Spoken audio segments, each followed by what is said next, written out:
dapat rin ipaglaban ni Alden Richards ang pagmamahalan nila ni Maine Mendoza. Nang sa gayon, kahit ano pa ang lumabas na mga balita sa kanila, ay makikita rin at naririnig sila sa publiko na talagang inaamin nila ang isa't isa, na kahit talagang anong balita ang gawing paninira sa kanila ay magkakaroon ito ng resibo na hindi totoo dahil na rin sa pag-amin ni Alden Richards kay Maine Mendoza. Yan ang magandang paraan para hindi sila masira ng ganun-ganun na lamang at mabara kagad kung ano man ang nagbabadya na paninira sa kanila. Tama ka dyan, Althea, the Sky Queen. Dapat si Alden Richards ay gumawa ng move dito. Kung inaasahan ni Alden Richards at Maine Mendoza na ngayon lamang ito lalabas, ay wag na silang magtaka dahil ito ay aabot ng mga ilang buwan o ilang taon pang paninira sa kanila. Kaya dapat ay ngayon pa lamang ay sinusupil na nila ang paninira sa kanila.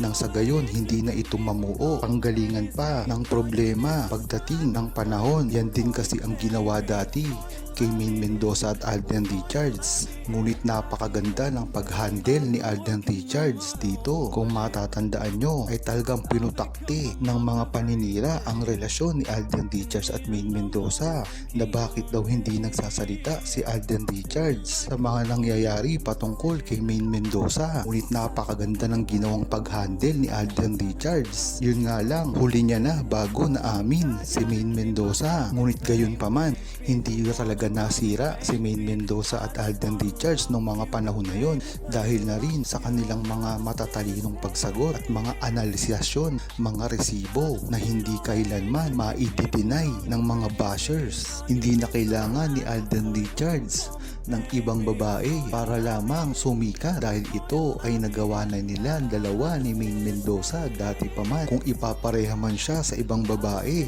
ay hindi ito ikagaganda ng karir niya, ngunit ito pa ay ikasisira. Kaya hindi kailangan ni Alden Richards na maparis pa sa ibang babae bukod kay Maine Mendoza. Napakasaya nga ngayon ng pag-uwi ni Alden Richards galing sa kanyang trabaho at ang usap-usapan nga ngayon ay ang pagsiselebrate nila ni Maine Mendoza ng pribado. Ngunit bakit ba nalaman ito kung pribado nga? Dahil nga naman pag-uwi ni Alden Richards ay hindi na ito nakita. Makikita sa mukha ni Alden Richards ang pagkahagard, pagkabalisa at pagkalungkot nang mawala ito sa Pilipinas, at ngayon nga ay nagbabalik siya ay tila naging usap-usapan ang pagbabalik niya kay Maine Mendoza na talaga namang ikinatuwa ng buong Aldab Nation. Kung matatandaan din ng buong Aldab Nation ay talagang si Alden Richards talaga ang lagi na lumalabas ng ibang bansa dahil sa dami na itong mga proyekto. At kung matatandaan din natin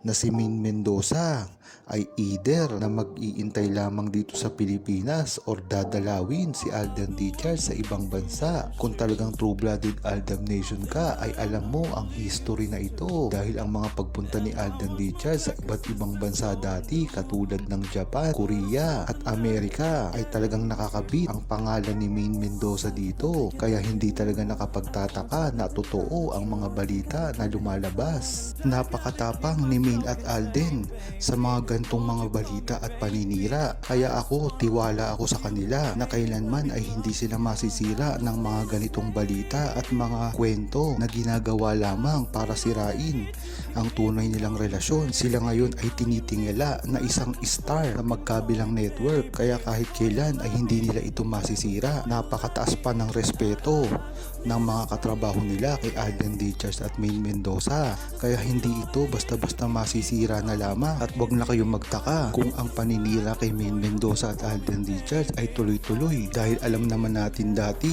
na nangyari na ito kay Maine Mendoza at Alden Richards. Ang mga paninira kay Alden Richards at Maine Mendoza ay hindi naman talaga natigil. Dati pa ito simula ng 2015 at hanggang ngayon ay tuloy-tuloy pa rin. Hindi ito nagpahinga. Kung iisa-isahin ko ang paninira sa kanila Simula 2015, 2016, 2017, 2018, 2019 at hanggang ngayon na 2024 ay tuloy-tuloy pa rin ang paninira sa kanila. Bawat taon talaga ay mayroong mga bala na ibinabato kay Maine Mendoza at Alden Richards. Kahit pa nga lamang nung unang buwan ni Maine Mendoza ay napakarami na kagad gumigipit sa kanya. Kung matatandaan mo, ang unang buwan pa lang ni Maine Mendoza ay talagang sinet up na siya ng Brand X na kesyo hindi nagsasalita, hindi nakakatawa, malaki ang bibig, pangit at kung ano-ano pa. Ngunit ano ang nangyari? Si Maine Mendoza ngayon ay isa sa mga artista na pinakasikat sa buong Pilipinas. Kaya talagang ang Aldam Nation ang pundasyon ni Maine Mendoza at Alden Richards. Sana ay hindi nila makalimutan ito na talagang ipinaglaban sila ng Aldam Nation sa simula pa lamang. Kumakalat na naman ang pagbubuntis ni Maine Mendoza. Wala nang dala kay Alden Richards. Biglang umingay na naman ang mga bali-balita ang pagbubuntis raw ni Maine Mendoza. At dito ay damay na ang magkabilang partido. Ang bali-balita kasi dito ay nagsusumamo na kay Maine Mendoza para pagbigyan lamang sila. Ang mga ganitong balita ay hindi na bago dahil dati pa lamang ay nangyayari na ito kay Maine Mendoza at Alden Richards. Kung matatandaan nyo, marami din ang mga kumalat na balita patungkol sa pagbubuntis ni Maine Mendoza kay Alden Richards. Ngunit ang kaibahan dito ay napakaraming resibo ng inilalabas ng buong Aldam Nation pagdating kay Alden Richards.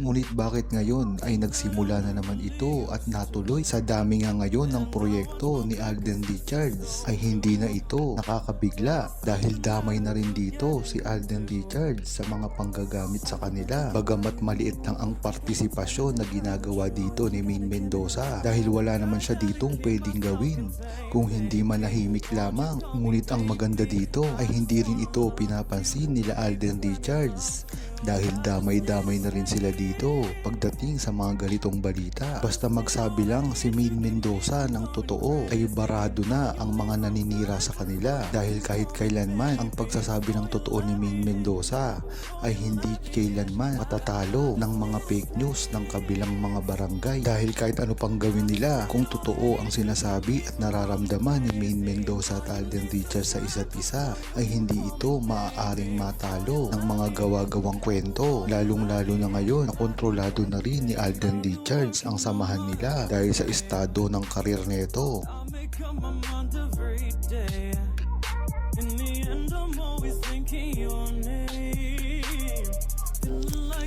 Huwag kalimutang mag-subscribe, comment at i-like ang video na ito. Thanks for watching! You gotta give me your time, and I gotta keep myself contained, baby. Won't you call me baby? I just wanna love you, baby. Let me love you.